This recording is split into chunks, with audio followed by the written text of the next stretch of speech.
നമസ്കാരം. ഇന്നത്തെ ദിവസത്തിന്റെ പ്രത്യേകത നിങ്ങൾക്ക് അറിയാമെന്ന് ഞാൻ പ്രതീക്ഷിക്കുന്നു. ഇന്ന് പുൽവാമ ദിനമാണ് അല്ലേ? പ്രണയ ജോഡികൾ വളരെയധികം ചുമപ്പ് നിറത്തോടുകൂടി റോസാപ്പൂക്കളെ സമീപിക്കുമ്പോൾ ഒട്ടനവധി വർഷങ്ങൾക്ക് ശേഷം പുൽവാമ എന്ന ഭീകര ദിനം വരികയും ജവാന്മാരെ ജീവിതം വിടുകയും ചെയ്തിട്ടുള്ള ഒരു വിഷമ ദിവസം കൂടിയാണ്. ആ പൂക്കൾ ഞാൻ അവർക്ക് വേണ്ടി ഈ ചാനലിൽ സമർപ്പിക്കുന്നു. ഓക്കെ, ശരി. നമ്മൾ അതിൽ പഠിക്കുന്നത് INA-യും നേതാജി സുഭാഷ് ചന്ദ്രബോസിനെ കുറിച്ചാണ് പഠിക്കുന്നത്. കുറച്ച് നീണ്ടുപോയാലും ഈ ക്ലാസ്സുകൾ നിങ്ങൾ തീർച്ചയായിട്ടും കണ്ടിരിക്കണം. ഇന്നത്തെ ദിവസത്തിന്റെ പ്രത്യേകത വെച്ചുകൊണ്ടൊരു PSC ഉദ്യോഗാർത്ഥി എന്ന നിലയ്ക്ക് ഇത് പഠിച്ചിരിക്കേണ്ട ഒരു ദിവസമാണ്. ഓക്കെ, ഒട്ടനവധി ഒരു ഇൻട്രസ്റ്റ് തോന്നുന്ന ഒരു സെക്ഷനാണ് ഈ ഒരു ദിവസത്തിന്റെ കീഴിൽ ഞാൻ പറയുന്നത്. INA-യുടെ രൂപീകരണത്തിന് വേണ്ടി ഉള്ള കാര്യങ്ങൾ ആദ്യം പറയാം. INA എന്നാൽ എന്താണ്? ഇന്ത്യൻ നാഷണൽ ആർമി എന്നറിയപ്പെടുന്നു. ഇന്ത്യൻ നാഷണൽ ആർമി രൂപീകരിക്കുന്നത് എപ്പോഴാണെന്ന് ചോദിച്ചു കഴിഞ്ഞാൽ രണ്ടാമത്തെ വേൾഡ് വാർ 1939 മുതൽ 1945 വരെ പ്രവർത്തിച്ചിരുന്ന കാലഘട്ടം നീണ്ടിരുന്ന രണ്ടാം ലോക മഹായുദ്ധത്തിന്റെ അതുമായിട്ട് ഒരുപാട് റിലേഷൻ ഉള്ള ഒരു ചാപ്റ്റർ ആണ് ഈ ഒരു സെക്ഷൻ. കാരണം 1945 ലോക യുദ്ധം അവസാനിപ്പിക്കുമ്പോൾ ഈ INA-യുടെ പ്രവർത്തനവും അവസാനിക്കുകയാണ് ഉണ്ടായത്. തുടർന്ന് വിചാരണ നടന്ന് കുറച്ച് കാര്യങ്ങളുണ്ട്. അപ്പോൾ രണ്ടാം ലോക മഹായുദ്ധത്തിന്റെ പശ്ചാത്തലത്തിൽ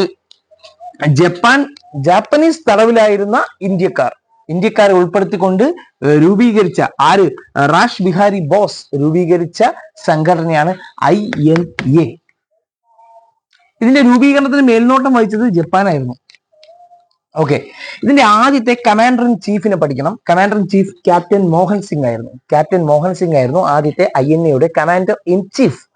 ഇനി റാഷ് ബിഹാരി ബോസ് ആയിരുന്നു ഇത് സ്ഥാപകൻ. ഓക്കെ, 1942 ആസാദ് ഹിന്ദ് ഫൗജി എന്ന പേരിലാണ് ഇത് സ്ഥാപിച്ചത്. ഇതിന് മറ്റൊരു പേരാണ് ആസാദ് ഹിന്ദ് ഫൗജ് അല്ലെങ്കിൽ ഇന്ത്യൻ നാഷണൽ ആർമി. ഇതില് ആദ്യ കാലഘട്ടത്തിൽ ഇത് ഇന്ത്യൻ ഇൻഡിപെൻഡൻസ് ലീഗ് എന്ന പേരിലാണ് അറിയപ്പെടുന്നത്. രൂപീകരണ സമയത്ത് ഇന്ത്യൻ ഇൻഡിപെൻഡൻസ് ലീഗ്, പിന്നെ ആസാദ് ഹിന്ദ് ഫൗജ്, പിന്നെ പേര് മാറി ഇന്ത്യൻ നാഷണൽ ആർമി എന്നായി. അതിന്റെ കാര്യം ഞാൻ പറഞ്ഞുതരാം. ഈ ആസാദ് ഹിന്ദ് ഫൗജ് അല്ലെങ്കിൽ ഇന്ത്യൻ ഇൻഡിപെൻഡൻസ് ലീഗിന്റെ സൈനിക വിഭാഗമാണ് ഈ INA, ഇന്ത്യൻ നാഷണൽ ആർമി. അതാണ് അതിന്റെ ഒരു രണ്ടും ഒന്ന് തന്നെ. 1942 റാഷ് ബിഹാരി ബോസ് ആണ് ഇത് സ്ഥാപിച്ചത്. ഓക്കെ, ഇതിന്റെ സൈനിക വിഭാഗം അറിയപ്പെടുന്നത് INA എന്ന പേരിലാണ്.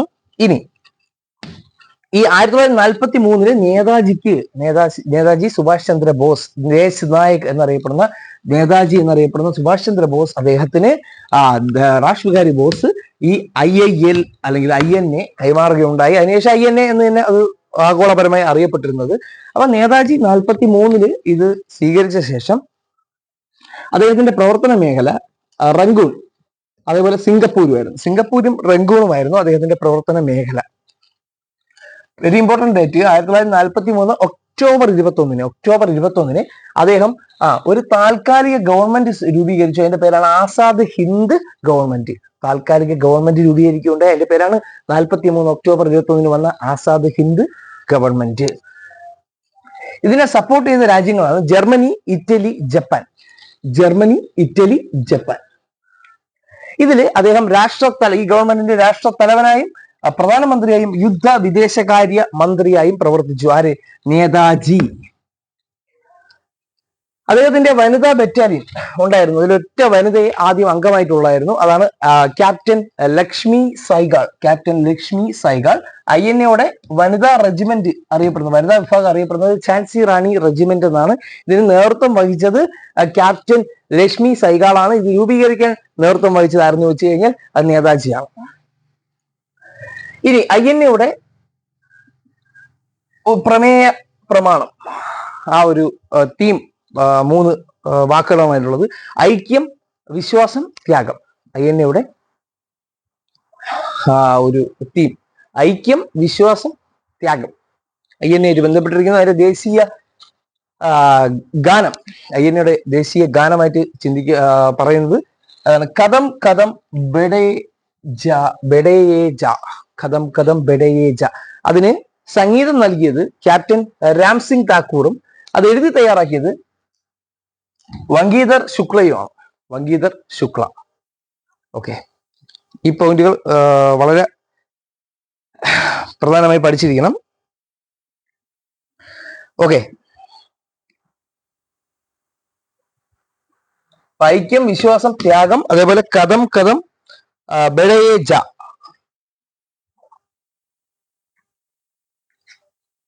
വംശീധർ ആണ് കേട്ടോ, പേരിൽ ഡൗട്ട് ഞാൻ നോക്കിയത്.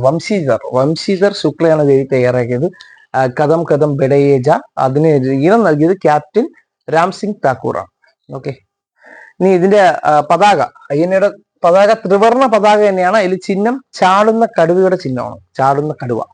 ഓക്കെ, ഇനി INA ഈ ഒരു ഗവൺമെന്റിന്റെ പ്രവർത്തന ഫലമായി INA വഴി ഇന്ത്യക്ക് ലഭിച്ച ജപ്പാന്റെ കൈവശം ഉണ്ടായിരുന്ന ആൻഡമാൻ നിക്കോബാർ ദ്വീപുകൾ ടോജോ, ജപ്പാന്റെ പ്രധാനമന്ത്രിയായ ടോജോ ഇന്ത്യക്കല്ല തിരിച്ച് INAക്ക് വിട്ടുകൊടുത്ത പ്രദേശമാണ്. INA പിടിച്ചടക്കിയ പ്രദേശമാണ് ആൻഡമാൻ നിക്കോബാർ ദ്വീപുകൾ.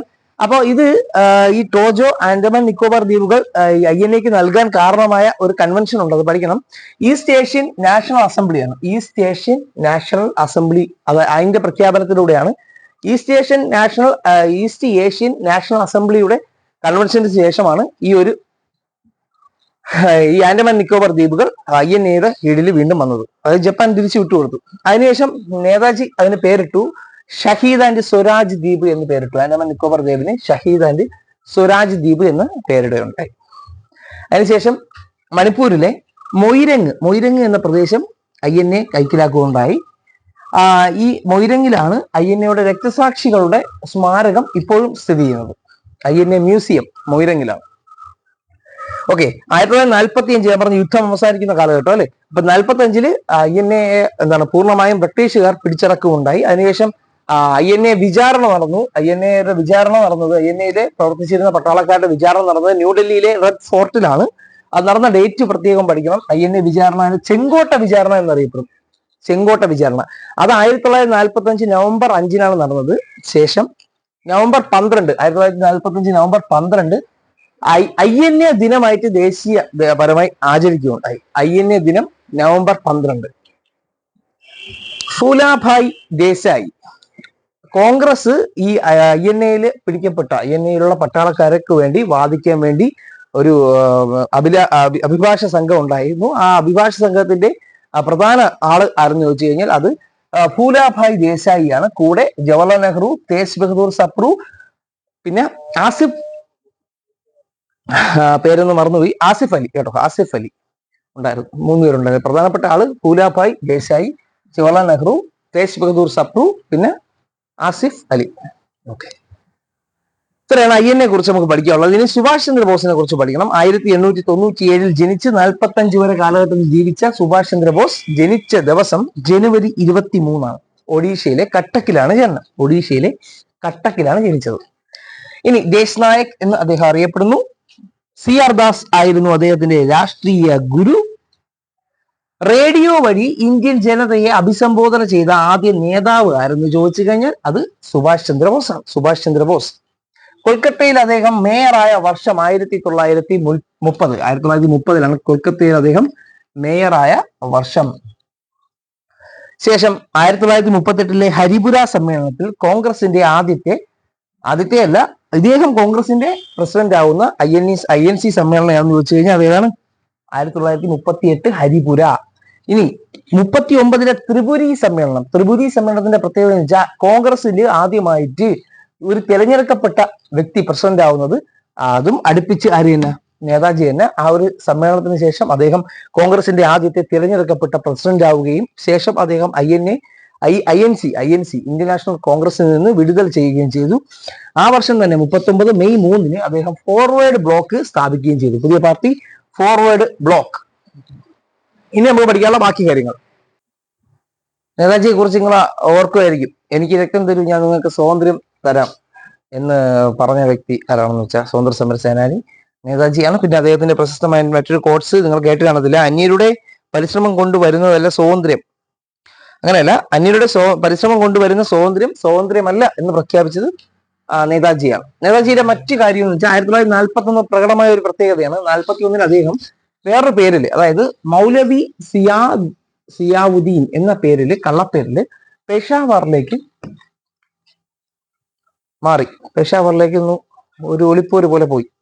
ശേഷം 41 അദ്ദേഹം ജർമ്മനിയിലേക്ക് പോയി. ജർമ്മനിയിൽ അദ്ദേഹം 2 കിടില സംഘടനകൾ രൂപീകരിച്ചു. ഒന്ന് ജർമ്മനിയിൽ ബെർലിനിൽ അദ്ദേഹം ഫ്രീ ഇന്ത്യ സെന്ററും ജർമ്മനിയുടെ സഹായത്തോടു കൂടി ഒരു സൈനിക വിഭാഗമായ ഫ്രീ ഇന്ത്യ ലീജിയനും സ്ഥാപിച്ചു. അപ്പൊ ഫ്രീ ഇന്ത്യ സെന്ററും ഫ്രീ ഇന്ത്യ ലീജിയനും നേതാജി ജർമ്മനിയിൽ സ്ഥാപിച്ചതാണ്. ഈ ഫ്രീ ഇന്ത്യ ലീജിയൻ അദ്ദേഹത്തിന്റെ സൈനിക വിഭാഗമാണ്. ജർമ്മനിയിൽ പോയപ്പോൾ അദ്ദേഹം സ്വീകരിച്ച ഒരു യാത്രാവേളയിൽ സ്വീകരിച്ച ഒരു കള്ളപ്പേരാണ് ഓർലാൻഡോ മസാട്ട. ചോദിച്ചിട്ടുണ്ട്, PYQ ആണ്. ഈ 2 ക്വസ്റ്റ്യനും PYQ ആണ്. ഓർലാൻഡോ മസാട്ട എന്നറിയപ്പെട്ടിരുന്ന വ്യക്തി എന്ന കള്ളപ്പേരിൽ സഞ്ചരിച്ച വ്യക്തി ജർമ്മനിയിലേക്ക് പോയപ്പം ഒർലാൻഡോ മസാട്ട എന്ന പേരിലാണ് അദ്ദേഹം പേര് കൊടുത്തത്. ശേഷം അദ്ദേഹം ജപ്പാനിൽ മുന്നേ പോയപ്പോഴത്തേക്ക് അദ്ദേഹം സ്വീകരിച്ച കള്ളപ്പേരാണ് രാജ PN ടാഗോർ. രാജ PN ടാഗോർ. ഇത് 2 PYQ ആണ്, ചോദിച്ചിട്ടുണ്ട്. 1945 ഓഗസ്റ്റ് 18 ധീര ദേശാഭിമാനിയായ നേതാജി സുഭാഷ് ചന്ദ്രബോസ് തായ്വാനിലെ തായ് ഹോക്കു എന്ന എയർപോർട്ടിൽ വെച്ച് നടന്ന വിമാന അപകടത്തിൽ മരണപ്പെട്ടു എന്നാണ് ഇപ്പോഴും കരുതപ്പെട്ടിരിക്കുന്നത്. പക്ഷെ ഇപ്പോഴും അറിയില്ല. വാട്ട് ഹാപ്പൻ ടു നേതാജി എന്ന് പറയുന്ന ഒരു ഗ്രന്ഥം എഴുതിയിട്ടുണ്ട്. ആരാണ്? Anuj Dhar.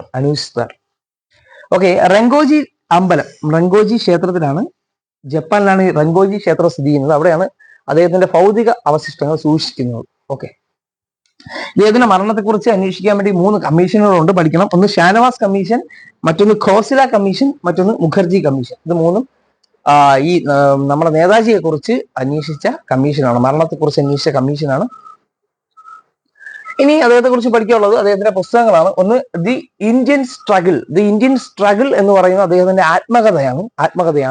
The Indian pilgrim എന്ന് പറയുന്ന ഒരു പുസ്തകമുണ്ട്. അദ്ദേഹം എഴുതി കംപ്ലീറ്റ് ചെയ്യാത്ത ആത്മകഥാപരമായ ഒരു കൃതിയാണത്. ഇനി ദി ആൾട്ടർനേറ്റീവ് ലീഡർഷിപ്പ് അദ്ദേഹത്തിന്റെ പുസ്തകമാണ്. അദ്ദേഹത്തിന്റെ പ്രശസ്തമായ മുദ്രാവാക്യങ്ങൾ പറയുന്നത് ദില്ലി ചലോ, ജയ് ഹിന്ദും ദില്ലി ചലോ. അദ്ദേഹത്തിന്റെ പ്രതിമ ന്യൂഡൽഹിയില് ഇന്ത്യ ഗേറ്റിന്റെ ആണ്. 125-ാം ജന്മദിനാഘോഷവുമായി ബന്ധപ്പെട്ട് 2021 അദ്ദേഹത്തിന്റെ പ്രതിമ സ്ഥാപിച്ചത് ന്യൂഡൽഹിയിലെ ഇന്ത്യ ഗേറ്റിലാണ്. ശേഷം 21 ജനുവരി 23 പരാക്രം ദിവസമായിട്ട് ആചരിക്കുന്നു. ഇത്രയാണ് പ്രധാനപ്പെട്ട ദ ഗ്രേറ്റ് നേതാജിയെ കുറിച്ച് പഠിക്കാനുള്ളത്.